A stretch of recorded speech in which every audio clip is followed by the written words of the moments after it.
This is me telling you I'm ready to go. Hello and welcome to Happy Foot, Sad Foot, your LAFC. Okay, did I take it from the top? Hello and welcome to Happy Foot, Sad Foot, your LAFC gateway drug, and the only LAFC podcast that, when they're underprepared, decides to do the show in front of other people. I'm Travis Helwig. I'm Darren Miller. And I'm Vince LaRosa. And just so you know, that is how we start the show, even when we're not live. That is just pretty much verbatim. I think we do like a bunch of takes. Yeah, listener mandated banter is there to let us ramp in, or else there would be no show. Darren, tell us about the game. Oh, game. We can talk. Okay. I don't know how to talk yet, but we're gonna go for it anyway. This is your preview for the LAFC Leagues Cup quarterfinal match on Saturday, August 17th at 5 p.m. at Midfield. So sorry to interrupt you, Darren, but we just got no, it's starting. Oh my God, is that remember true? where you left? Oh remember where you left off, Darren. From Martin for $1.99. Don't donate your 66 cents to the police, Darren. Darren always gives his donations to the police union. Martin, thank you so much. Thank you for your super sticker in blue, just like the boys in blue. I back the blue when it comes to Martin. Darren, keep going. Your preview episode for the Seattle match at 5 p.m. on August 17th at Midfield, which is made out of turf, which is not a field. It's available on Apple TV Plus. It's on MLS Season Pass. That's half price if you haven't done it yet. If you're a listener of our show and you don't have MLS Season Pass, I'd love to know. That's an interesting situation. Yeah. That would be interesting. I just want to say, for anyone who's listening to this audio only, here's what's going on, and it'll give a nice primer for the people watching on the live stream as well. This is a day after we just beat San Jose. This was the only night we could do the Seattle preview. We didn't give you a San Jose preview. We wanted to make sure we got you a Seattle preview. We all have a bunch of work stuff going on this week. So this is – oh, okay, hold Travis, on. I'm so sorry to interrupt you. I'm so sorry, Travis. This is going to be a nightmare. We should give some context to. for this too. Yeah, Mikey's coming in hot with a super chat, $1.99. He's demanding feet pics about 1 minute into the live stream. Let us warm up. Here's some feet on here. I got my feet out, so we'll see. I do too, actually. Who knows where this night can go? God damn it, we haven't even gone through the intro yet. The king of LAFC memes. Be nice to my favorite whackpacker. We love Daniel. Juan. We love Daniel. Juan. And another, oh my God. Jay Gutierrez. We know why you're here for this surprise stream. We got addicted to this money. Oh, we're here for the money. Oh, I thought surprise stream was like some kind of innuendo, because never had I seen those two words together and been like, surprise stream. Oh, wait a second. I do understand how those dots could be connected. Now thinking about it, is that now, people were like, that I put it we together. got the money last night. People liked the bit, and now it's like, oh, we can get more money if we keep live streaming. I'll tell you, these are two separate decisions. When we break away, it's so much better than MLS Whip Round. Mm-hmm. We do have the same bit, don't we? I'm so sorry to interrupt myself. Oh my God, it's gonna be a disaster. $4.99, an embarrassment of riches, Lisa. Thank you so much. She says, pour one out for Romero. Maybe we'll send it to him. Yes. I'll give him my portion, the $1.49 that I get. Goes a long ways in Columbus. I know that there's people who only listen to the preview episodes audio-wise because the numbers are better.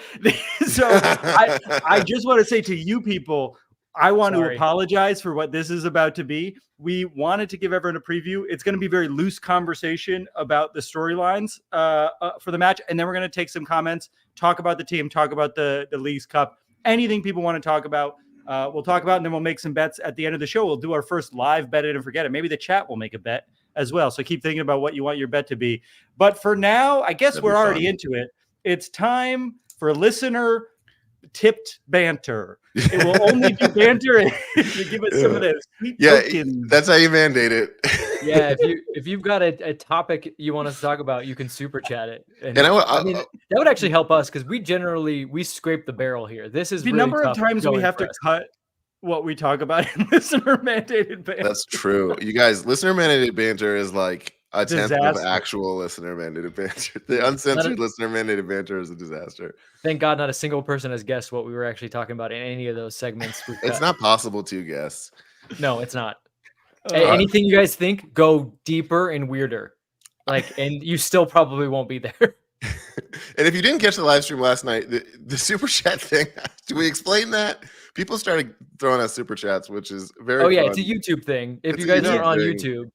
And we had made a rule earlier that if someone gives us a super chat, we have to interrupt whatever we're doing and mention the super chat. So it's sort of like people decided last night that it would be fun to make us not be able to complete a sentence. And I think the original idea behind it was to fund us, because the super chat comes with direct donations, to fund us getting to Seattle for the match. Right. Yeah, which we are getting closer and closer. We're only about 3% of the way to our goal. How was everyone's day? Did you do anything? But I'd love to tell you about my day, Travis. But first we're gonna have to talk. Marcus Ramirez has a super chat for us. $4.99. I love that people's maybe this is YouTube doing this, but people's amounts are like an enticing deal. It's not $5. It's not $5. $4.99. He says, "What's going on? It's R. Reynolds and his lady this week. What's going on with R. Reynolds and his lady this week? Can their sir in the industry keep us in the loop? LOL." I don't know about are they having trouble? I actually saw on my Instagram from now this week. I kept seeing people post about it, and I was like, "What is this?" So I actually sat for a whole minute and watched it, so I can fill you guys in. Oh yeah, tell us. There's a movie coming out with Blake Lively, and the director is also one of the stars. And I guess on the red carpet, a lot of the actors and actresses on the movie started just deflecting any questions that kind of brought him up, and they all unfollowed him. And so now the rumor mill has gone wild, and they're saying that Ryan Reynolds and Blake Lively have a problem with him because Ryan Reynolds is like a kind of de facto executive producer on it. That there's big squabbles, but also if you remember that movie that came out, was it like 2 years ago with Chris Pine and Olivia Wilde, Don't Worry Darling, where they were Harry Styles was like spitting at Chris Pine, and everyone was like, wait, is this real? And then it turned out it wasn't real, just to drum up. So people are wondering, is it in fact real or just a very good ploy to get people to talk about this movie? Because I'll tell you what, I had no idea what this movie was until this happened. So I would not know. What is the movie called? It Ends With Us. I guess I just got a text about this, and I was like, I don't know what the fuck you're talking about, because I guess Ellen DeGeneres is a part of this movie in some way. What? One of the characters is obsessed with Ellen, and someone sent it to me because Ellen, of course, tormented me. But I don't know anything about this. I have to read up on it. Well, Travis, I hate to interrupt you about Ellen, and it's not Ellen reminding you that you signed an NDA and you cannot talk about her. It's actually Matt Williams letting us know that in the world of math, it's impossible to split $7 three ways. He got us on that one. Damn. Well, what's nice is YouTube's going to take a clean 40%, so maybe we'll get 45, I believe. Anyway, I'd like to move on, but we can't right now. Nut has sent us $2.43. Game Le Nut. Vince is the new Pat O'Brien. Oh no, that's fun. That's fun. That's kind of fun. That's fun. Extra, yeah, especially if you remember everything about Pat O'Brien. That's really fun. That's true. I only remember the mustache and the voice. Kimberly says Ryan and Blake this is so funny that this is our preview episode. Ryan and Blake rewrote scenes and such and blacked out the director. So they all hate the director. They don't hate Ryan. Yeah. And shut him out of the group. It's based on the terrible Colleen Hoover book. Is this the one that I've seen people posting about where her name is Lily Bloom and she's a florist? That's fun. I love it. That's very 50 Shades of Grey. Yeah, I mean that's what most fiction books are now. Is just terrible writing. Children's literature. Yeah. Mm-hmm. Well, should we move on and talk about LAFC? Yeah, you I have think to lead us into storylines, Darren. we just previewed. I'm sorry, I can't possibly lead us into storylines without it being And completely this overwritten. episode is sponsored by It Ends With Us, starring Ryan Reynolds and Blake Lively, directed by Who Knows. If you didn't know about it before, you still don't. Well, as the somewhat casual, you took 5 years of LAFC improv, fan, so this better be good. 5 can't do years. I wish it was that few. As a somewhat casual LAFC fan on the podcast here, I like to keep up with the team. I'll watch every game, but I don't know what the fuck's going on anymore. We got the league, we've got League's Cup, we've got a transfer window. We're still technically on pause on the US Open Cup. We just kind of were like, let's just back burner this for a bit. We'll pick that back up later. Then there was a break. Then we had the Olympics, which is like here's soccer and also a bunch of other sports to pay attention to. So I'm not keeping track of everything. We also, I was lucky enough to be there last night when Olivier Giroud started. So he's on the team now, but also, are we literally at the last seconds of the transfer window? I don't know what that means. So I want someone to just spell it out for me so I can go into these matches knowing what the fuck's going on. Not just like, oh, I saw a guy running on the field and now another guy's scoring and it looks cool. And that one guy is super hot. Oh, actually, if you think about it, our whole team is like, it's not even the second most hottest team in the league is like not even close. We're running away with it. So that's all I can pay attention to if I don't know what else to pay attention to. Luckily, my friend here, Travis, the LAFC Crazy Wall, is here every week to tell me what's really going on beneath the surface of each week's match. So sorry to interrupt, Darren, but Jay Gutierrez $1.99. Where is the link in bio? Link in bio if you want to get some of the spicy picks. Which is literally us putting spice on our food. And Andrew Bauer also tried to prompt us to ask for more money. We're not going to do it. This is already making me uncomfortable. Well, he wants us to remind people that you can also support via the Patreon. Oh, yes. Yeah, you can support between and buy Patreon merch. and the merch. Both of those websites take cuts too. You're giving money somewhere. Yeah. If you see us, just hand me $5. That's the best way to give us money. And Travis will still split that with us. Okay. Yeah. Storylines. These are the storylines. We'll put it in post. We'll add the storyline song in post. Do we have it? I think I've got it. Everybody shut up. Okay.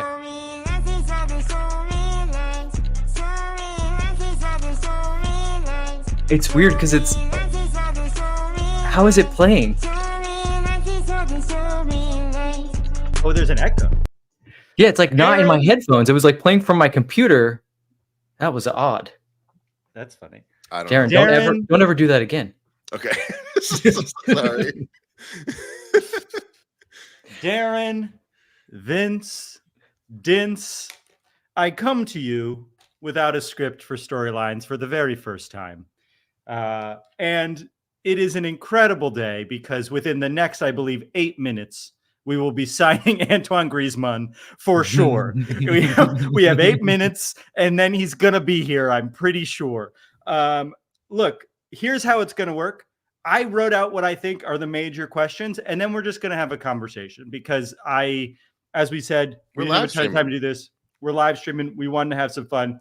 So here's the first big question that I'm so sorry, Travis. You're not going to give us that question. We have to interrupt because Mikey has given us another $4.99.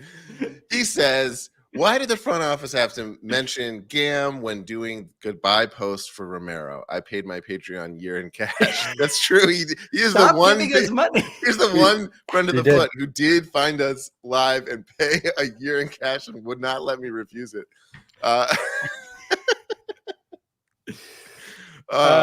Vince, is there an answer to that question? I mean, the league wants the teams to. I think the league is finally embracing the fact that like people want to kind of nerd out over that. For the longest time, they were like, we don't want to disclose those things because we don't think people care. And then people were like, wait a second, I somehow know what a mid-level exception is in the NBA. I do care. And actually, one of the proponents of that was Will Kuntz when he worked at the league office. He was like, look, baseball has hot stove and all this stuff. Like, you guys want to drum up some actual real things people care about. Like, why don't you do that? And a lot of them, like, for the longest time, just gave them the cold shoulder. But I think they finally embraced it a little bit. I think more so when like the Athletic and other outlets are really kind of finding out those numbers anyways and putting it out.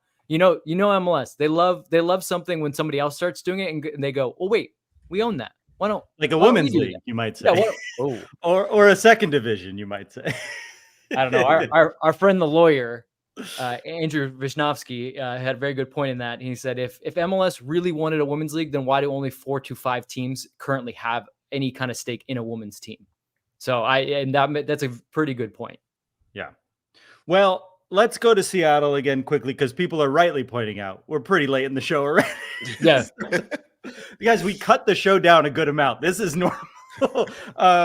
The first question that I want to ask is, and this is a question I don't have an answer to, is what would be a successful League Cup run to you? Is it something where it's a tournament we have to win? Do we have to beat Club America, where, we've had this sort of, we can't beat Mexican teams in knockout games monkey on our back? Would it be getting to the top 3 and getting a Champions Cup, or do we have to win the whole thing? Either of you can take that question, and I'm interested in the chat what people think. Tell us in the chat. I'm still of the impression that Leagues Cup is just gravy. Like, I don't it's not that I don't care. Like, I want my team to win, and when they lose, I'm not happy about it. And especially coming off of a season when they went to a lot of finals and did not win any of them. But like, if they were to lose now, or the semifinals, or even the final, I mean, first of all, if they lose in the final, to Travis's point, they get a CONCACAF Champions Cup. So I'll celebrate that and I'll just be happy with it. But I don't know. I don't care as much about this. If it's at the, if it means like they're not going to be as good when they play Seattle in the Open Cup, which we would host the final, if it means that it like endangers any kind of like playoff run, then I don't know. It just, I like this tournament. I just don't care enough about it for my own team, which is a weird dichotomy.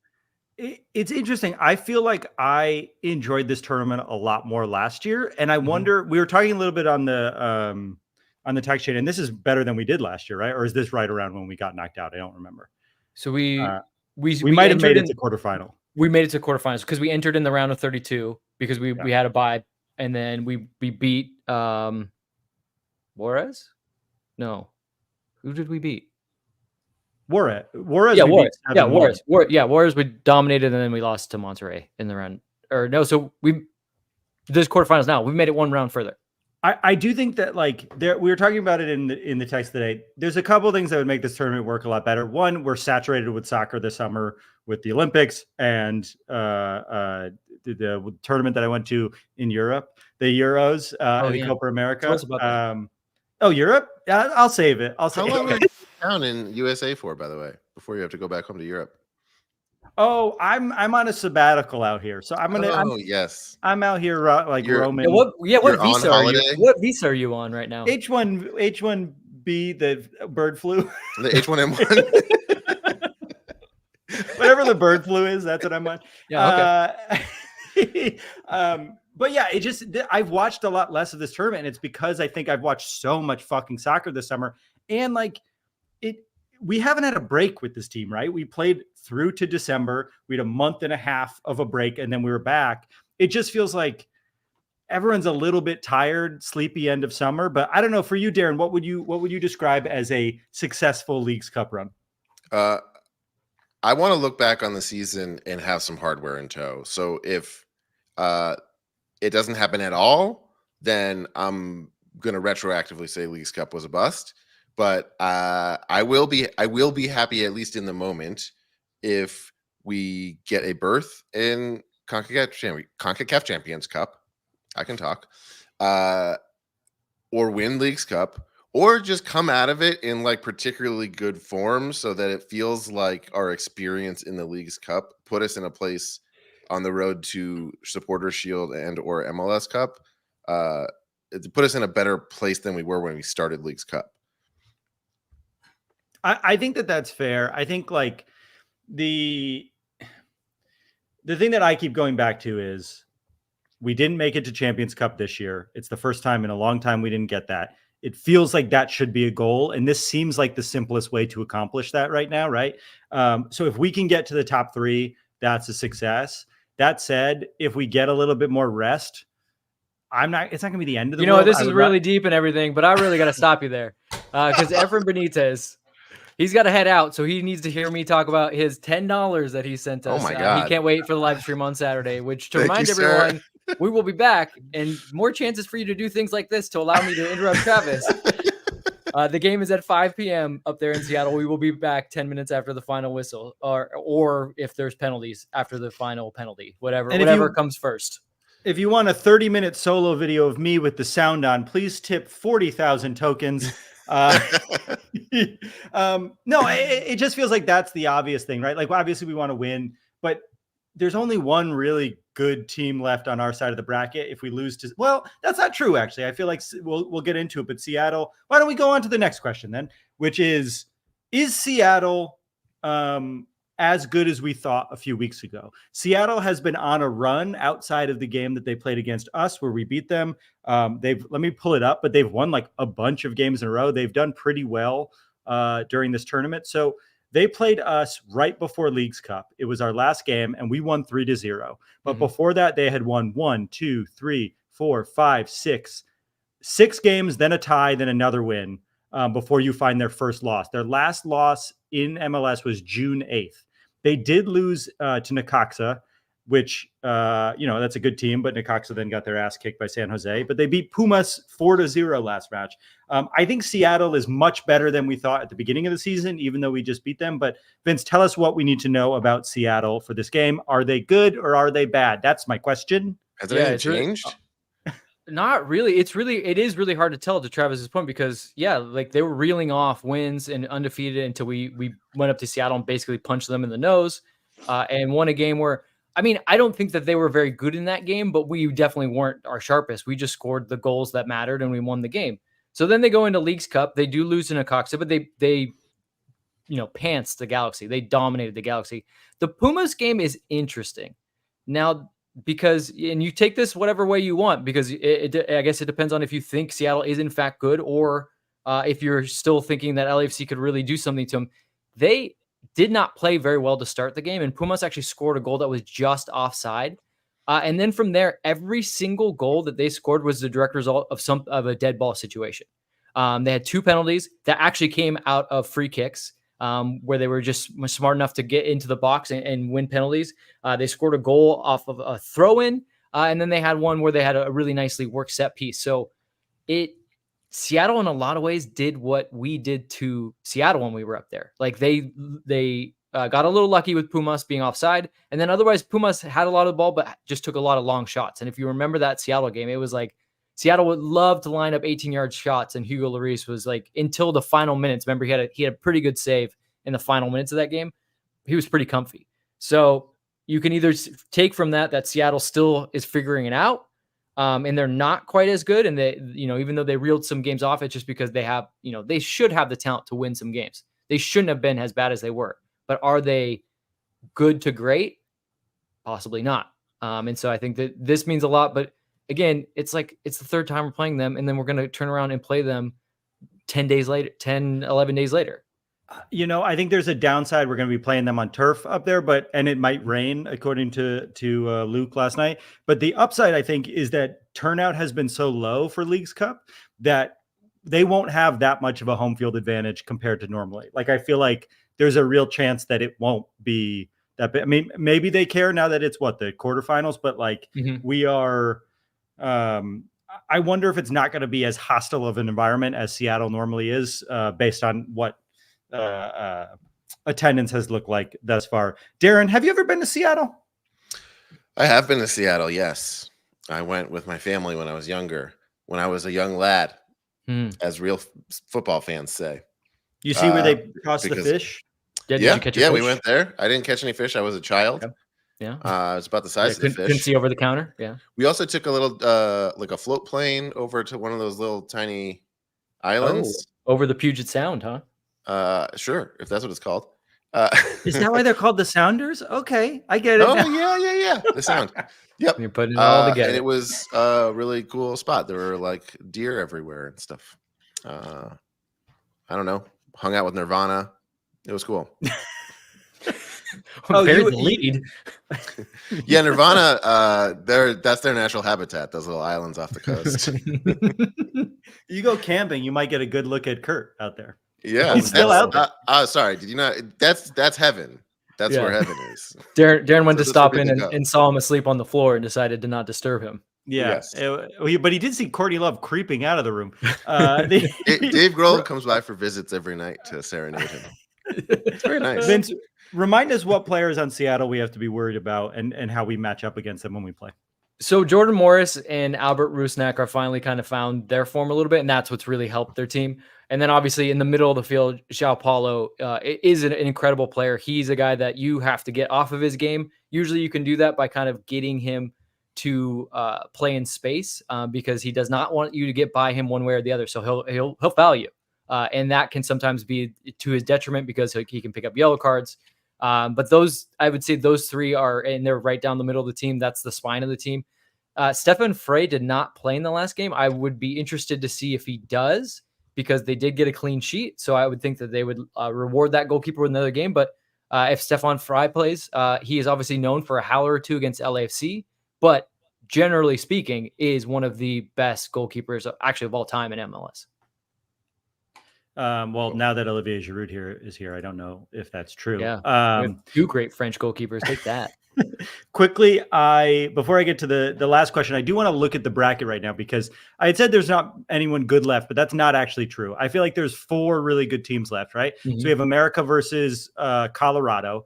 America should win that. They're playing in Carson. Us versus Seattle. On paper, we definitely should beat Seattle and then play America next round. We have Philly versus Mazatlan.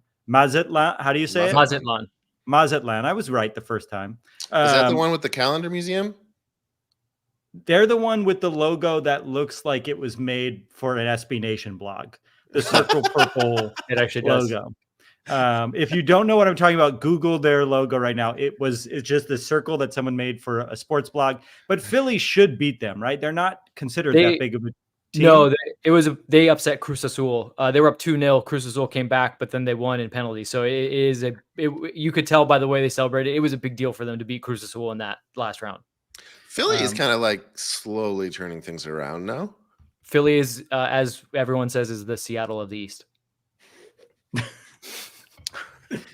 God, make me want to go there more. It actually could honestly, I actually kind of think that's right. Like I have a fondness for both of those cities, but I would never want to stay there that long. You know, I think they're both decent cities. Mm-hmm. That's right, ladies and gentlemen. That is a seamless transition to the walkable city portion of the show. No, we're not there yet.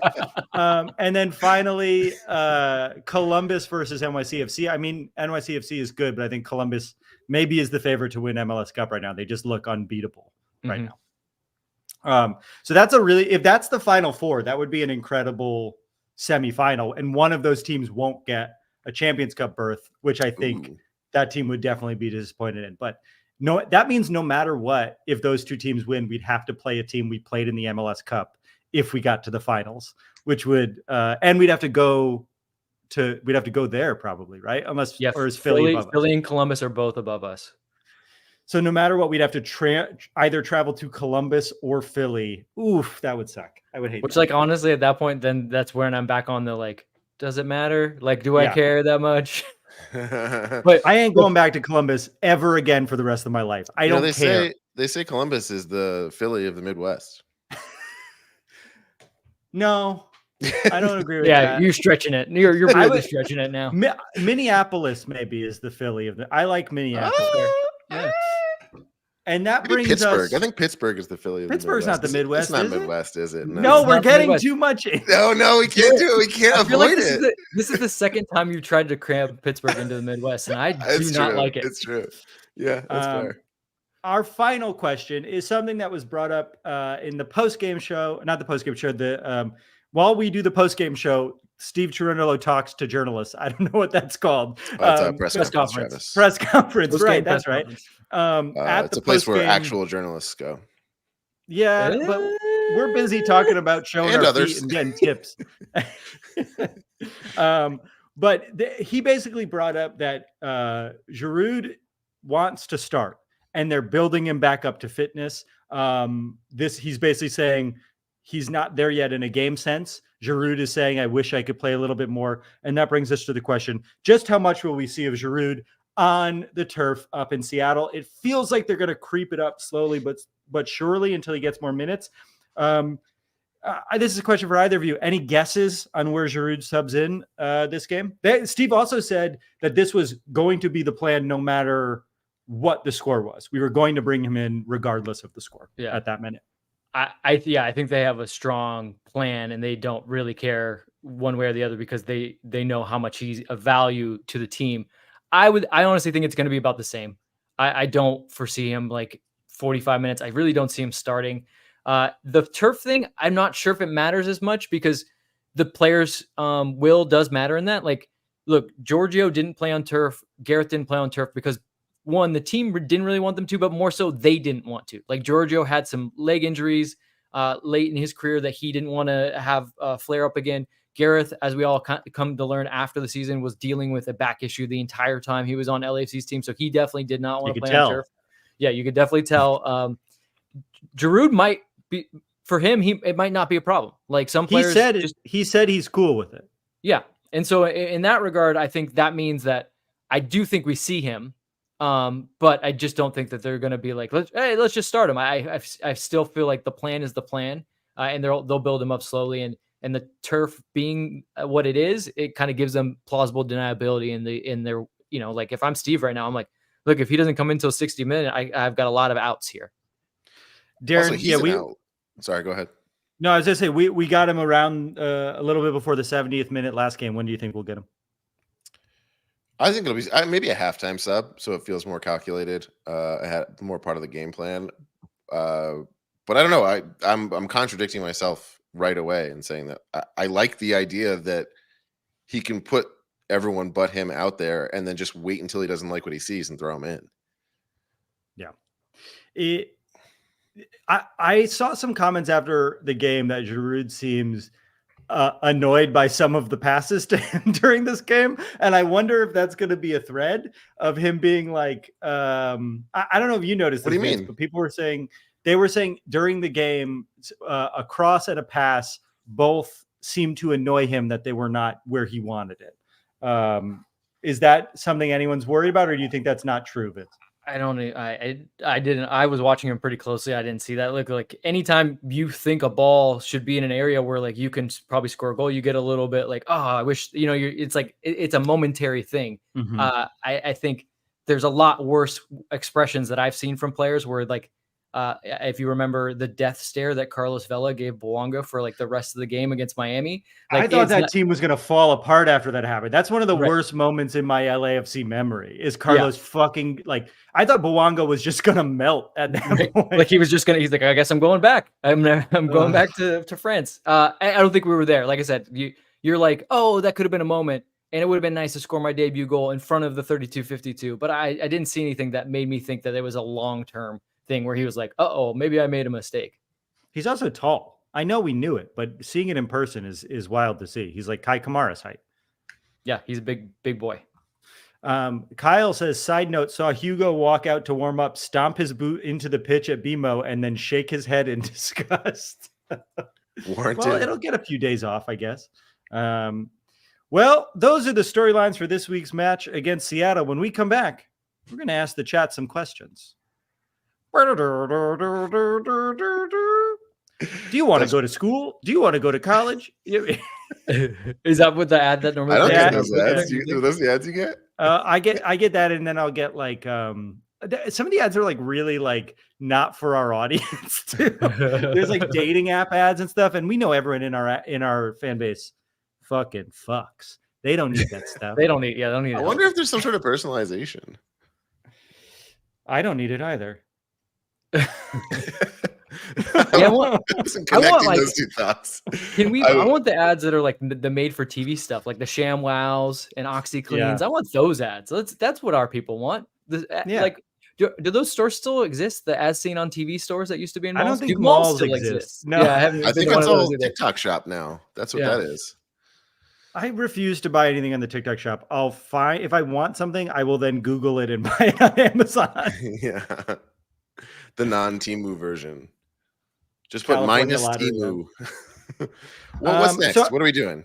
Well, I mean, what do you guys want to talk about with this game coming up in the Leagues Cup? We kind of want to hear from people what they're feeling about the tournament. So I'll bring it back into the show. We'll cut this part out in the commercial. But oh yeah, why don't we talk about wait, Griezmann? Don't tell me that he signed. No, I don't think it's happening, guys. Well, somebody pointed out that it's actually we have until 9. It's Central Time.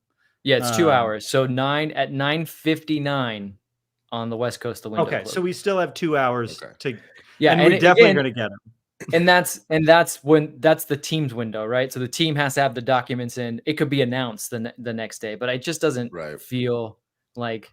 I mean, this looks like a Pochettino to the US. I don't if that's like for sure. Is that confirmed? I know it was rumored before we started recording. Oh, I heard it was I heard a non-official source saying it was confirmed. So I don't know if that means it's confirmed because who can you trust? Sources from within the U.S. Soccer Federation. Pochettino will be announced soon. Could be tomorrow. Crocker and JT will decide the details. John Thornton. Not that John Thornton. Not that JT. He's got a flight scheduled to leave later this week from Europe to Atlanta, Georgia. He will hold his first press conference early to mid next week. Med and Blazers said confirmed. Yeah. Okay. Trustworthy. Looks like we skipped a comment here from Lindsay Moss saying, seeing behind the curtain and all the editing work Darren has to do, I think he needs more than 1/3 of the super revenue. That's an interesting thought. And we're back. All that stuff will be cut out. Wow. How quickly can we get that off the screen? Oh, I get murder mystery ads. Jay Gutierrez, so funny. If you can guess what we just cut out, throw it in the comments. It's something that makes me sad. Okay. I'll say this on the air. Darren does an exceptional amount of work on this show. We record this show at 7:30 at night. We go about an hour. Darren will often cut up to 20 minutes out of the show. And then he will do that over the course of like hours after the show. The show will be uploaded at like 1 a.m. and then he'll wake up at fucking 4:30 for his triplets or whatever. So Darren is actually does. Yeah, I don't know your fucking kids. And you know what, Darren? This whole $2. Oh wow! Thank you, Nut. A $2 exclusive. There you go, baby. Chat. Oh, incredible! Thank you, Nut. Thank you. Get yourself a pack of red vines. And hey, he went the full $2, not $1.99. That's respect. That's true.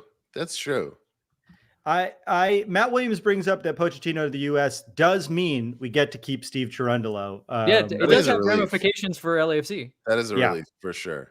And like, I know that there were people within the community for the U.S. men's national team that didn't want Steve Cherundolo. I think those people were misguided. I mean, I'm happy with Pochettino. I think they were being disrespectful because it's an MLS coach. But it's still a risk. Like there's no telling. Like I don't know if those people. I know our people watching this show know this, but because they're upper level soccer fans. Pochettino had Messi, Neymar, and Mbappe on the same PSG team, and they didn't win shit.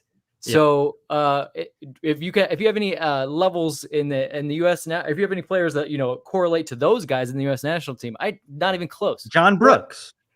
Yeah, he'll bring back John Brooks. That's what everyone really wants. I mean, look, he's still good. I do think it's a good signing. It is they really just wanted a big name. And I think maybe it's the right big name because he is known as a little bit of a drill sergeant. And like, I think this team more than anything needs some discipline and needs to realize like they're not as good as they thought they were. And they need to really fight for it a little bit more instead of thinking they can just be all slick and play through everybody.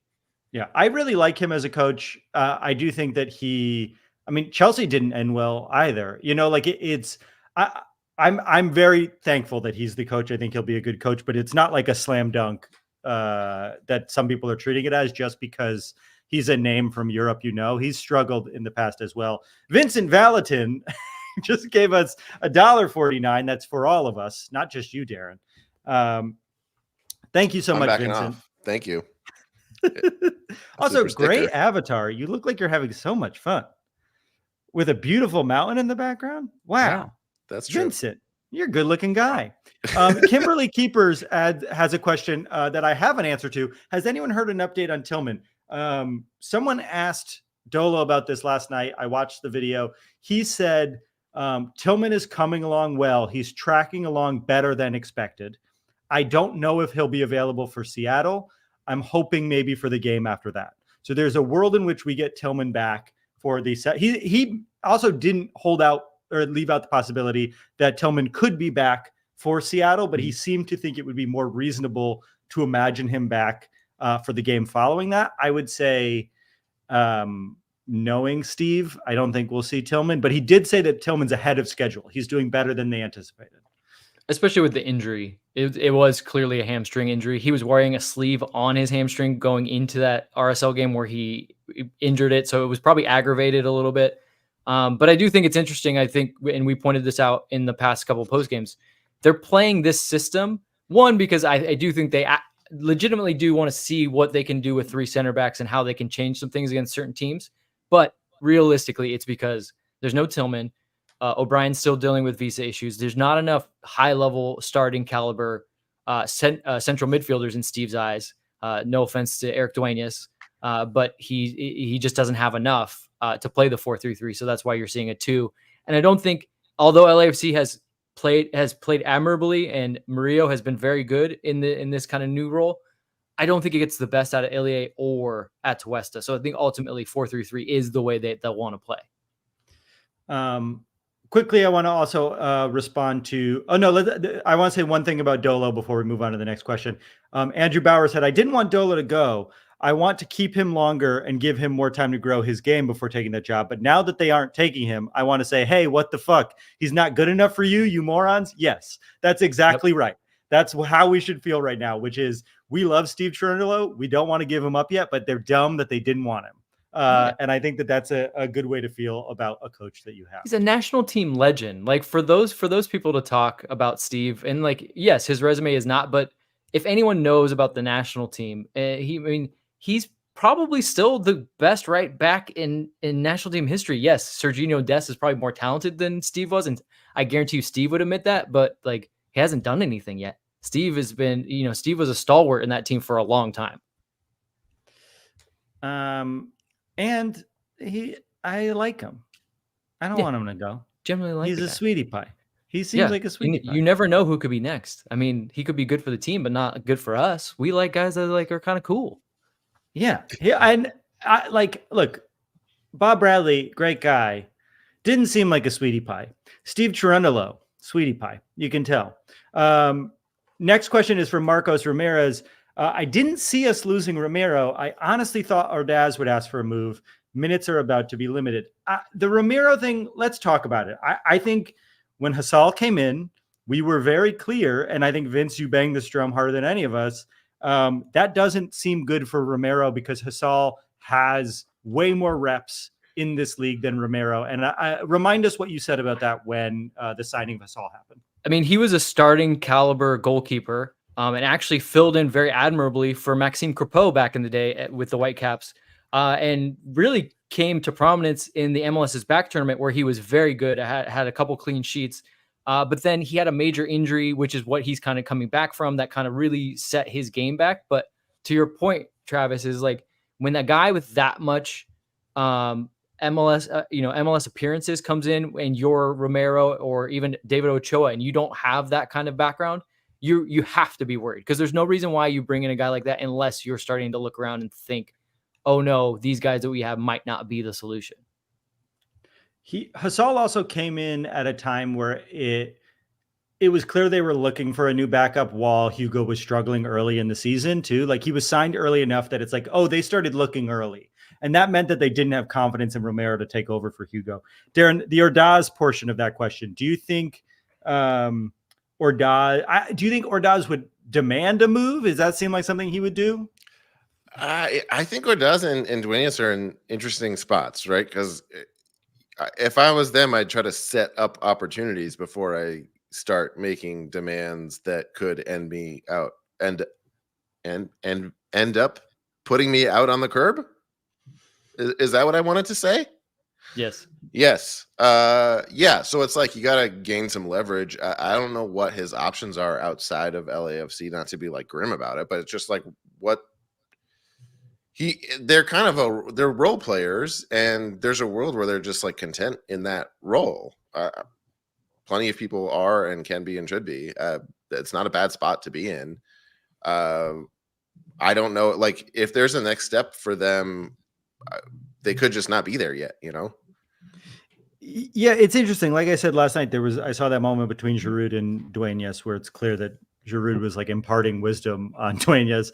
And like, I do think if they move to another MLS team, they might get more reps. But I don't think they're going to start on any MLS team, right? Like they're good, but they're I think they could be on a roster for this league and might get more minutes, especially now that the team is building out depth. But I don't know if they would start. They would probably start in USL. I don't know if they'd start anywhere in MLS. Do you guys think that's right? I agree. They're really tweeners. Like They're young.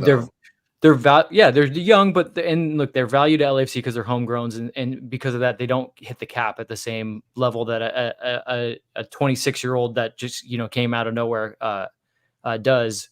And so for that reason, yeah, you keep them because they can get a couple minutes. But look, Dueñas has shown a little bit more promise, but still, what is he really, really good at? Is he another level than any of our midfielders at anything? No. And that's not, I mean, I'm not trying to put him down. Like our team's very good. That's the other thing that like, when we're talking about players like this, we got to remember we're also talking about LAFC. We're not talking about the San Jose Earthquakes, who are not a good team, right? And could use any kind of injection of some kind of quality. We're talking about a team that goes out and spends millions of dollars to get players like Olivier Giroud and in front of them on the depth chart. Yeah, and so they're always going to be against it. And then especially if you're Ordaz, you know that a majority of the big dollars that LAFC spend are going to be in attack. So yeah, it's tough. Although I wouldn't say it's so tough that I don't think Ordaz. I think Ordaz knows that trouncing into John Thornton's office and being like, I want to move, would never go well for him. So they're in a tough spot. It's a great place to learn, but yeah, I think that eventually their careers are probably going to be elsewhere. This next question is something that I've seen people say on Twitter, and I don't know if I necessarily agree with it, but I'm interested to hear what you guys think. Dave R asks, should we be worried about Atuesta? He's one of our bigger salary players and hasn't really done much, as much as he probably should have this year. Can Vince grade what our midfield with Ilie and Atuesta has looked like so far? And who's sitting once Timmy comes back? Okay, I don't agree with the initial premise that Atuesta has been as bad as everyone thinks he has. Yes, he has not been quite the Atuesta that he was when he was here, but he's also playing in a different position.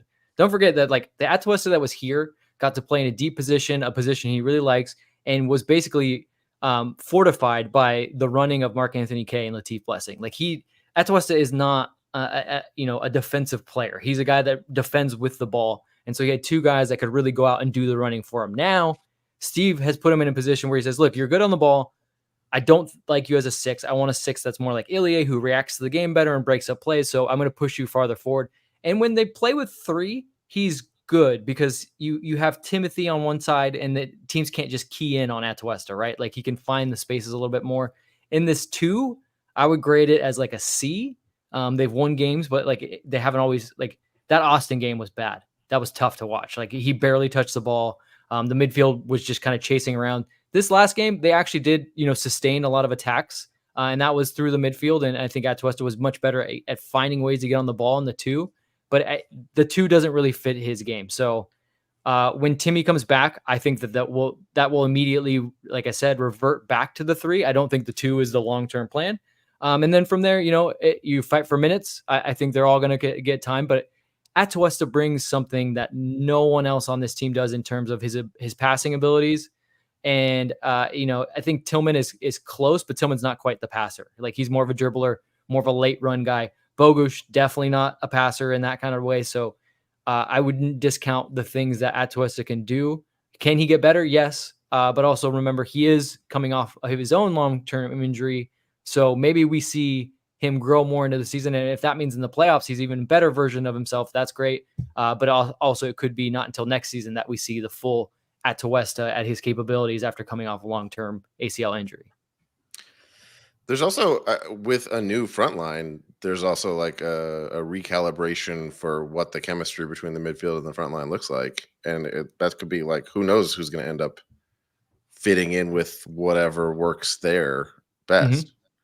I think also something that our fans the fans of LAFC tend to forget is that we play a lot of games in this league. There's a lot of tournaments, and having that depth and flexibility where it's like who loses minutes kind of is a moot point. I actually think we rotate with how good this team is. Like they're Kike Oliveira, Matty Bogusz, Denny Bouanga, and Olivier Giroud all deserve as many minutes as we can give them. One of them won't get as many minutes soon. That's just the case, right? Like, or unless we move Matty back and I mean, I guess that's possible as well, but we're in a position where Kai Kamara has played great. He deserves minutes. We're going to still see all these guys, especially if we keep winning in Leagues Cup. We've got so many players, guys. I know, it's a good problem to have after everyone was complaining that there was 0 signings and 0 depth. Now we did start the season. There was at least one storyline, maybe more, to start the season that we're like, we don't have any players, and now there's so many players. It's in every position. David Day asks, what's going on with that O'Brien guy? Has he arrived yet? There was information. Oh, J140 answers it for me. Yeah, he's been training, just doesn't have his visa yet. He's here. And another player? That's who's taking Dueñas's minutes. Yes. No. That's a hard no. Maybe minutes on the I deserve minutes on the commentary team, but on the field, I would be useless. Mikey, you were watching for so long. You must have gone away for 15 minutes because any word on Tillman, we just talked about it for 15 fucking minutes, Mikey. What are you talking about? Travis, who do you think you're talking to? This is I'm so sorry. The foot and donor of the foot, Mikey. Yep. Mikey, actually, I'm going to go off. You come on, Mikey. You come on the show, Mikey. Funder of the foot. Mikey's we're a true patron. We do have a best friend of the foot tier that we never talk about. We do? Yeah, we have a best friend of the foot tier. It's exactly the same, and we say that up front. This is exactly the same. You're just choosing to pay $10 a month instead of $5 a month. Oh, right. Do people do that? I forgot about that. We have some very. We have. Thank you to our best friends of the foot. We should probably shout them out at some point. We got to start listing them at the end of shows. That's great. Or maybe they want to remain anonymous. We'll have a powwow with them. But yeah. This question from Lindsay Moss, I think, is a good one, and then maybe we can. And Kyle Bourne sort of said the same thing too. If we have a last minute deal and it's not Griezmann, what position are we upgrading? Kyle Bourne also asks, any free agent signings you guys see coming down the pipe when the window closes? Where do we add depth, if at all? That's the same thing Lindsay asked. I mean, we were just saying, I feel pretty good. If we don't lose anyone, there was a rumor about Kike Oliveira potentially being moved that came out yesterday. We have an hour and a half to see if that's true. Matty Bogusz is I guess in these cases, right, they could be shipped out after this. Yeah. So our players can still leave. So that window has nothing to do with players leaving. To answer this question directly, John Thornton did talk about it in a podcast with Max Bredos, and he did mention fullback, and I kind of agree with that. Right now we have Hollingshead, we have Sergi, and we have Campos, each of which, Sergi's been, top of the line all through, like Mr. Consistency, but obviously, he can get angry and has a tendency to maybe get yellows and red cards. So you got to worry about that. And then the other two have been inconsistent at times. So another fullback might be a good idea just in case you lose any of those guys for any of those reasons, or even injury reasons. I think that's the one position where we're a little thin, because once you lose one, you only have 2 fullbacks. We start with 2 fullbacks every game, whether we play the 4-3-3 or the 5-3-2 or 5 or 3-4-3, whatever, however you want to say it. Whenever you say numbers, my brain glazes. I just don't. I was about to say the exact same thing. I want to answer. Can I answer this one? I know that we don't generally talk about that team, but I do think that this is interesting. That team. Oh, Travis. Marco Royce is a very good player, but literally plays the positions of their best players and not what they needed. I think it's interesting. I mean, he brings a level of quality. He's obviously a leader. that can be helpful for a young Galaxy team. But I just can't help but think, and maybe I'll eat my words, come playoff time, that they could have used that money, maybe on the defensive side where they actually need help, or maybe as a defensive midfielder where Gaston Brugman's been good and Cerrillo's been okay, but they've both been injured or inconsistent. Look, when you get a chance to sign a Marco Reus, you do it. But the fact that they didn't also get some defensive help seems a little bit weird for them. Will Kuntz has been really great for them. So it's interesting to see him do something that doesn't make a lot of sense, but it makes me wonder also, how long do they think they have these guys for if they're going to sign somebody but they just got them. Like, their core is so good. They're so much better than they've been since I've been following this league. It's just silly to try to mess with it.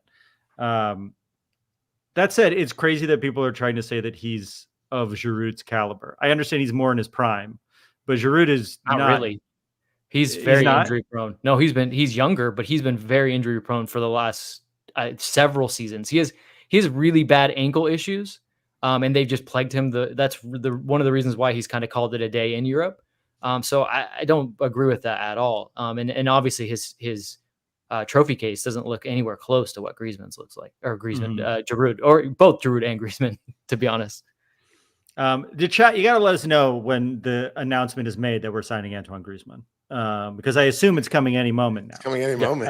We're only the live spreading stream this is out. to count down the moments. The only reason why we're still going.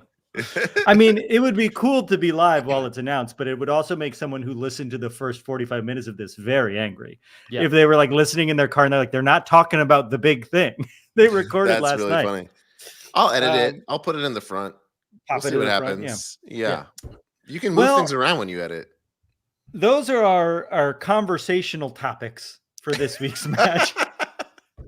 That's a segment we call Phoning It In. When we come back, we're going to make some bets. With BetterHelp. I'm not going to kill myself. Oh, God. Thanks to typing on a phone to a stranger. I no longer am suicidal. That's definitely not AI. Yeah. Oh, boy. If you need to see a counselor or a therapist, do it. It's great. I can recommend therapy now. I agree. I don't mean to make fun of BetterHelp. Therapy's great. We're not making light of the actual concept of it. If BetterHelp's the way to do it, go for it.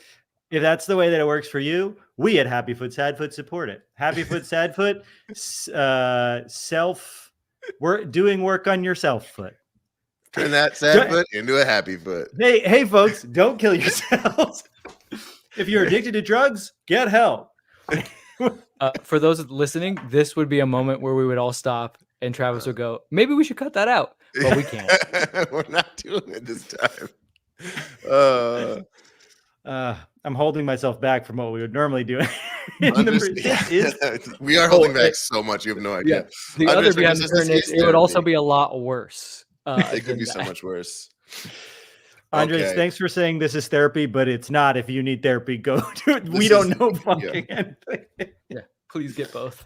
The only thing that'll stop me from killing myself is if you donate $1.99. No, don't. Oh no, Jesus, Travis. No, you went too far. I'm not going to kill myself. Donate $1.99. All right, let's do some bet it and forget it. And if you want to give us some bet it and forget it, let's do it in the chat. We'll read some of them out. We're past that was a little bit of a lull, maybe. If you're feeling, I'll bring us back. It's commercial break. It's commercial break. Oh yeah, this is the commercial break. Ready? Listen, guys, throw us some bet it and forget it. And we're back. Now it's time for a segment we call Bet It and Forget It. Every week before each week's match, we both. I wanted you to do the Bet It and Forget It drop, but. Oh yeah, now it's time for a segment called Bet It and Forget It. Bet it and forget it. Bet it and forget it. Forget it. Every week we make a prediction for each week's game, something that almost definitely will not happen, but could. Each of us put up $5, and if no one hits, the money rolls over to the next match. And eventually, by the time someone's weird prediction comes true, one of us might win a good chunk of change. I believe the pool is at $30. Is that right? Because we didn't cash. Yeah, we didn't cash, and we didn't do one leading into the last game. Uproar asks, suicide bets off limit. We're gonna get shut down by YouTube's Oh turns my of service. God. We Yeah, have to I'm gonna cut this out to YouTube. This isn't a Deadpool. This is not this okay. isn't a Deadpool. Why? Because I'm not talking about spoiler? Fox Studios for 40 minutes. No, you don't remember from the original movie? That's where they get the name from, because they're all taking bets on what like assassins are going to die first. I actually never saw the first one. Oh, Can't support TJ Miller. Darren and I were friends with TJ Miller. Did you know that? I did not know that. And now that you said that, I want to ask a lot of things. Once Travis starts going off the deep end into things that need to be cut, this is what the preview episode's normally like. You guys want to know some shit? Pre-Silicon Valley or post? Pre. We met him when we were in college, and we looked up to him. He was our hero. Well, he's tall. We did look up to him. And that's the only nice thing you can say about TJ Miller. Sorry to interrupt you, Travis, but I couldn't possibly be less sorry to interrupt you. Mikey's at it again, saving our asses in more ways than one. He says, don't do it. It's good advice all around. It's really the best advice. Best advice. Nut did say, is it weird that nobody donated to save Travis's life? So Mikey, thank you for going through the process. Mikey, I also feel bad. You also said you were drunk. Stop giving us money if you're drunk. This is now extortion. Anybody who gives us money and genuinely wants it back, let us know what you'd like, and we'll just give you whatever number you name.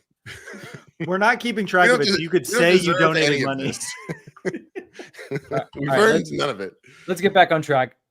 Isaiah has a bet, and I think this is a good one. This will get us back on track. Giroud slips out of both of his shoes when he scores a goal due to the turf on Lumen Field. And he says he might win a nice chunk of change. I feel like if that does happen, we'll take some of this money that people have been so graciously donating for us to go to Seattle, and we will send it your way. That's funny. Slips out of both of his shoes is really funny. I have a bet. Or what we could do is we could use the money, and you could find something in our merch that we'll then use the money to purchase it for free for you and send it out to you. Okay. I love that. Mikey, stop. Mikey is tell me what to do. This is Mikey gave us $4.99. I will say, I think Mikey's got a gambling addiction. Doesn't this feel like what someone does when they like? Well, no, I got a double. He's doubling down, but he's not. There's nothing to win except for our undying respect and affection, which he's won. He's the bestest friend of the foot. If you want to be the bestest friend of the foot, donate $50. Dave R says, "You know what the chat wants from you, Darren? I don't. Feet. Is it feet? They want a lot of They want a lot of things from Darren. And it worries. Everyone just wants things from me. That's everything. Did we buy enough time for us to come up with bets? I have a bet. Okay. Travis, what is your bet? So this bet is a little vague. It's a bet I'm very confident in, but it's a little vague. And if you don't think it is what is the word? Too unrealistic. If it's too realistic of something that could happen, I have another bet. Okay. That maybe we can combine it with. We'll be the but judges. This is something I'm very confident in. And it's this. Okay. This new Super Mario that we've been seeing, where he sprints. I love where this is going. Where he sprints like crazy. He grabs the star.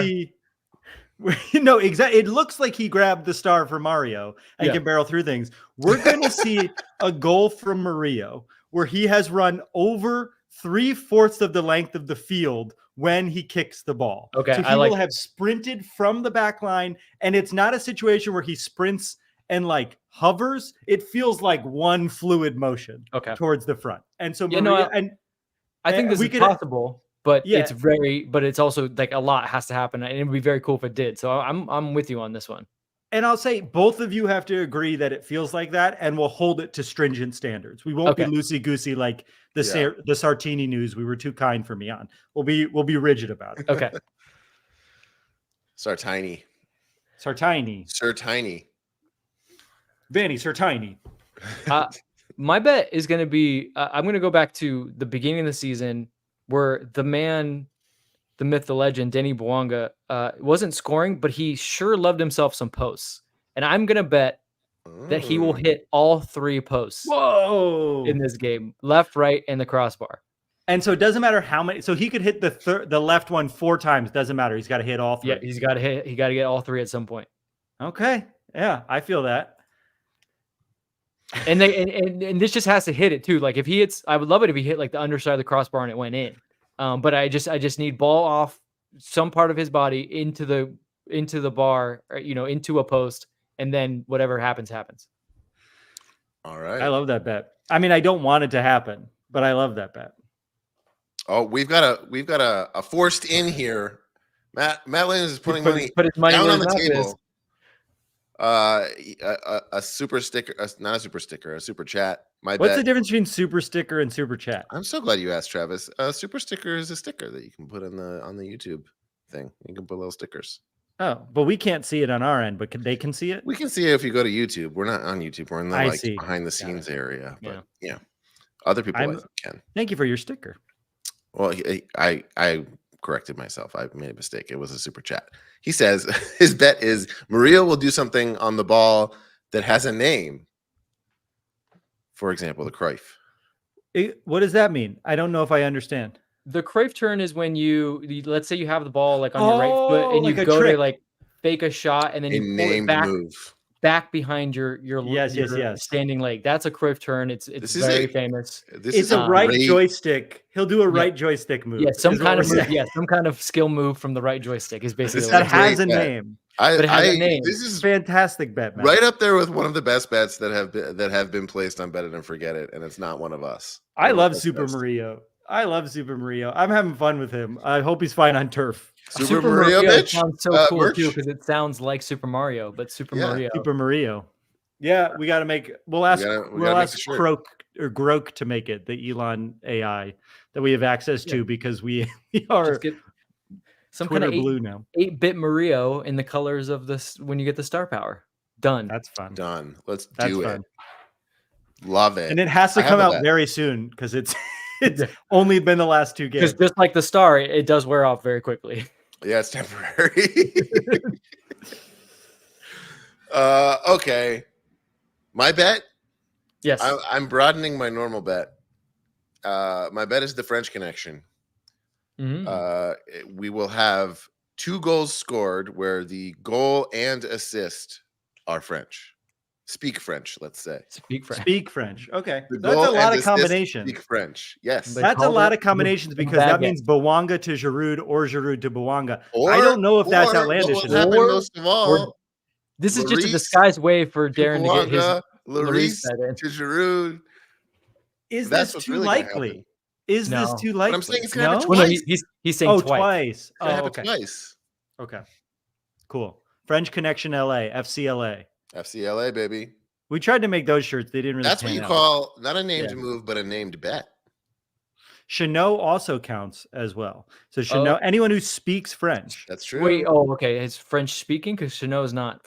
The assistant goal speak French. He was born in France, even though he plays in Luxembourg. Holds a Luxembourg passport. That's true of Chanot. Yeah, that's true of Bouanga as well. Yeah, not the Luxembourg. Bouanga. Yeah, Bouanga is born in France and plays for Gabon, obviously. I think Luxembourg speaks French though. That's like the main language. No, Okay. We'll put Chanot in there too. Fine. Look, none of these things have ever happened yet, except for Lloris to Bouanga. I don't think I've ever seen, and that's the only time it's happened. I don't think I've ever seen Giroud flip, and I don't want him to try now at this age. Is it bad that I didn't know what a Cruyff was? I haven't played soccer, I was a goalie. I didn't know any of that shit. You never got Cruyffed? But once I explained it to you, you were like, "Oh, I know, I've seen it." Like that's just you don't have to know. Explain it again. What happens? Okay, so the ball, like let's say the ball is on your right foot, and you're like faking a shot, and then you pull it back behind your standing leg with the inside of your foot or like the heel of your foot. That's a Cruyff turn. So basically, the defender jumps towards that way, and then no, it's a dribble move. So you dribble, and let's say you go to fake that. That's not like a standard. It goes. You basically shift the ball from one side to the other while faking. So the defender goes by you, and now the ball's on the other side. You can just sidestep. Yeah. Okay. Yeah. That's sort of like in a striker. That is a move that you definitely teach to like 7-year-olds. Yeah, like I use anyone that can do that. Yeah, quite frequently in my time. Yeah, it's a move that anyone can do, which is why it's so cool that it's named after Johan Cruyff. Like, it's one thing to have a move where like it's something only you can do. I think it's even more badass to be like, no, I was so good, and I actually created this move that anyone can do, and it's named after me. For some reason, to me, that's because it's like more accessible. That's way cooler. That's true. One day I hope I have something named after me. Whoa. I mean, keep traveling. Maybe you get one like some kind of infectious disease, or I don't know. Listen, yeah, was I the person who leaked it from the lab? Yes. Should it be named after me? No. We immediately get shut down. You got to grow into that. The Travis Helwig is when you go to a soccer match and get COVID. Travis Helwig is when you go to a techno nightclub and the president gets shot. I guess the former president. Isaiah says walkable city named after Travis. Can we real quick before we go? Can we do a little? It's the quarterfinals, so I don't know if we'll get another good chance to do this. Can we do a quick check in on our bracket challenge? Oh yeah. That website that works really well. I know mine is tatters, especially with all the Mexican teams going out. I thought they would do better. If you're in the chat and you are Leagues Cup BRX6HO, you're killing it. Show yourself. You're killing it. Crushing it in first. How do I know who 706 points. So that's the other thing. I don't even know who I am at this point. You got to log in and it tells you. It's not. You can't name. Some people. It looks like some people were able to find a way to name their own brackets. I couldn't figure it out. Yes. Number 2 is Leagues Cup TG5T4W. Actually, there was a post on our Patreon where some people said what they are. So I'm gonna look at that. I already looked at the number 1. I of course am in 25th place. Okay. I am Leagues Cup PXPYVH, as you all I'm sure know. Clearly. I have 471 points, which is a lot of points unless you factor in everyone else's points. And I'm just like sitting pretty in 25th place, which is I think last place. If it's not, I'm sorry to whoever it is. That's insane if you're below me. Let's see. Leagues Cup TG5T4W. Are you in the house? No, we don't have a name for that. Third place is Daniel. We know a couple Daniels here. Who is it? Daniel I'm in 12. Then we got Matt S678. We know a couple Matts in the chat. Trying to log in. This is taking forever. Jimmy, we know Jimmy. He's in 5th place. From 5 to the bottom is pretty close, but I would say so. I'm 12th. I'm Leagues Cup YXECIA. CIA, of course. Oh, you're not supposed to tell people if you're in the CIA, Travis. Well, I already told them I'm the one who leaked COVID from the lab, so I think they know. But the person in first is running away with it. Can we see what their bracket is? We can. Let's click through. Oh, so I might have misspoke, guys. Is it you? Bracket. Oh, you're in first? I don't understand. I don't understand how it's my bracket. It makes no sense. You piece of shit. I literally That's just funny that your standards are high enough that you're like, my bracket's in tatters. I logged in and it says happy foot, sad foot rank 1. Yeah, so it is you. So here's you piece of shit. You know that place where mine says 25? It says 1. Here's your final 4 or final Vince. 8. Wow. Yours is good. Vince does nothing but fulfill his role on this show. You have one person, you have one team in each of the 4 matches. So you have America versus Toluca, you have LAFC versus Monterrey, you have Cruz Azul versus Philly, and you have Tigres versus the Crew. So you did a really good job of guessing. I guess. And there's a good chance that 4 of those teams will be who are in your final 4. So your final 4 is America, LAFC, Cruz Azul, Club America. So only Cruz Azul is out. Columbus. I could have 3. You could have 3. Yeah, sorry. Columbus, Cruz Azul, America, LAFC. I could have 3 Vince, or 4. Are you excited to be sent to Happy Foot Sad Foot scarf? Yes. Mine just sits right here. This is absolutely ridiculous. I'm sorry. I actually want to apologize for this. I don't want this. No, you know what? Honestly, I think this is good proof of your rank here. It is funny that not only are you winning, but you're winning by a fuck ton. That's exactly what should be happening, honestly. I mean, theoretically, you should be slightly embarrassed if you're like down there on the standings, right? Yeah, I mean, I wouldn't be because I would be like, oh yeah, it's crazy, but wow. I don't know what to say. That is so funny. We'll give the scarf to who's ever in second place. We'll give the scarf to whoever's not us. When I was at LAFC, we did like a bracket challenge for like the World Cup, and everyone was like, Vince, you got to win. I was like, just calm down. And I was like, it's not even a big deal. It's like, it's luck of the draw. And then I won. And I was like, that's right, everybody. I was like, I'm a man. And Only the won. smartest win. Yeah. That's how I do like fantasy football too. It's like, well, I'm not going to really work at it, but once I start winning and I get into playoffs, I really want to fucking win. I do have some bad news for some people. I 25th is not last place. No. Yeah, I did go with the chaos. You were asking for your ranking, and unfortunately, I have to tell you that 25th is not last place. And you're not in last place, but you're 28th out of 29. I am? No. Kim was asking. Kim K was asking where Kim did worse than Darren actively guessing wrong. Well, we don't know what her framework was. Other people, I imagine I was not the only one going with chaos or preferences that aren't purely like super educated guesses. This is fun for a number of reasons. I don't know if anybody's been tracking this, but I've been trying to kill a mosquito out of the air this entire podcast recording. I legitimately thought that people going off just vibes because of how weird, and like, look, it has been weird. The fact that there's only 2 League MX teams still in the thing makes me in the competition makes me think that vibes should have held out, but I guess I know. Not enough chaos. We got people complimenting other commenters for how good they are at commenting. That makes me happier than anything else. It does. It is so fun that we've built the weird community where we're like, let's have a random live stream, and we got some good numbers going. If you're watching, make sure you thumbs up and subscribe. It means a lot. I feel like we're good, right? We did 2 segments. We did Bet It and Forget It. We've had some fun. Darren's got a mosquito to kill. Everybody feel good? I feel good. This was I a want lot to of hear fun from every individual that we did on the fly. chat. Sorry, what? I was just saying this was a lot of fun for something we did on the fly, Yeah. and not a reference to you trying to kill a mosquito. I mean that. Like we literally were like, what can we do? We had other obligations, and Travis was like, let's just try this. Maybe it'll be good. Maybe it won't. And this was a lot of fun. This is me forcing my original pitch into the podcast. My original pitch was Darren tries to kill a mosquito as a full segment, and you guys were like, what are you talking about? And here I am, just trying to make it happen anyway, like an asshole. We'll see if it makes the cut. We'll see if it makes the cut next week. There's more demands for more live previews. Oh. I don't know if the people who listen to the audio only will love I do want that feedback. People tell us what you guys think. This and beyond this, what do you like in terms of the format of the show? What do you miss? I'll tell you what Daniel likes. He loves giving us $2 and making me interrupt you, Darren. And he says he has a fun idea for a segment. And maybe the segment is me interrupting you to tell you that we've just been given $2. That's a great segment idea. That is a good segment idea. I love that he says, I have a fun idea for a segment, but doesn't tell us what it is.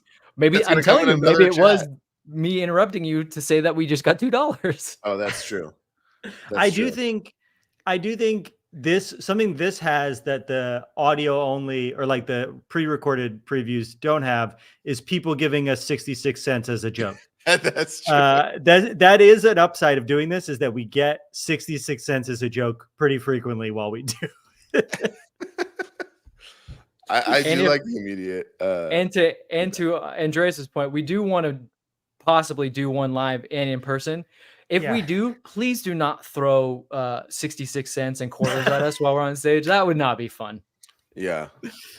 Also, if you guys know a venue, we looked into it a little bit at the end of last season, and venues were sort of hard to come by. We actually, we have been talking a lot about wanting to do an actual in-person live show. If you guys are into that, we'd want to do somewhere that has good audio, and then we'd have to figure out the tech stuff. But I think it'd be really fun, and I think it would be cool to get everybody together. We should have a meetup at a home game soon, anyways, because it was so cool to see that photo when we weren't there. Mm-hmm. Yeah, man, this has been great. Oh, that's our show. Our theme music is, we don't have the script in front of us. That's our show. Our theme. Let me see if I could do this from memory. Okay. That's our show. Our theme music is done by the insane team of James Valentine, Nate Walcott, and Louis Palmer. If you want to subscribe, follow it, this far, give us a rating. If you made it this show, chances are you like the show, and you might want to help us keep going. Perfect. You can do it $5 a month at patreon.com/happyfootsadfoot. You can watch any of these YouTubes at youtube.com/happyfootsadfoot. You can follow us on YouTube, Twitter, Instagram, Threads, I guess. Is threads a thing? Are we doing threads? Are we doing threads still? That's the Mark the Darren answer is portion no. of the show. Are we doing threads? I just allowed Instagram to post what I would post to Instagram to threads, and I'm like, I guess I'm in now. But I don't have to do anything extra, which I love. There's one other part that and if you want to get merch like this shirt or the one that Darren's wearing, or we have, if you're a Patreon member, I think we have 6 or 7 of our limited edition scarves left. If you want one of the last ones, you go to happyfootsadfootpod.com. We love you, and we won't see you in Seattle, baby. You can follow us on Truth Social. I love you. Bye. Bye. I love you. Bye.